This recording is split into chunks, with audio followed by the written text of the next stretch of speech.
دابا شكون هذا اللي تيتريني؟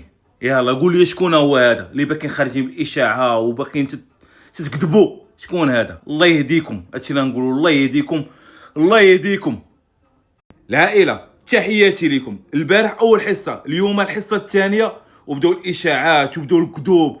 عرفتي تيخرجوا تينبحوا. زياش قال لك مضارب مع الطبيب، لا زياش غدا مضارب مع المدرب، زياش ما بقاش باغي يلعب. زياش بغيت نقول لكم واحد الحاجه، زياش من احسن اللعابه المحترفين اللي كاينين في الوداد دابا. لعاب اللي منضبط، لعاب اللي تيجي في الوقت، لعاب اللي تيبين لك الفرق.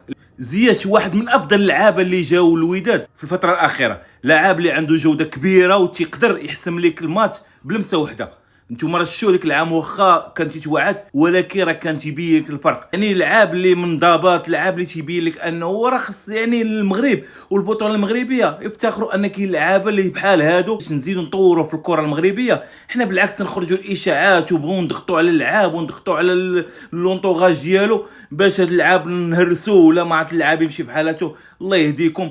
راه حشومه اللي تنشوفوا هادشي يعني كل مره خارجه اشاعه، كل مره خارجه اشاعه، وعطاو الوداد اتساع. والله يهديكم جماهير الوداد، احنا ديما نبروتيجيو الفرقه، وحنا ديما مع الفرقه السراء والضراء، وحتى شي واحد ما غيريب الوداد، وحنا راه ديما معاه وديما وداد.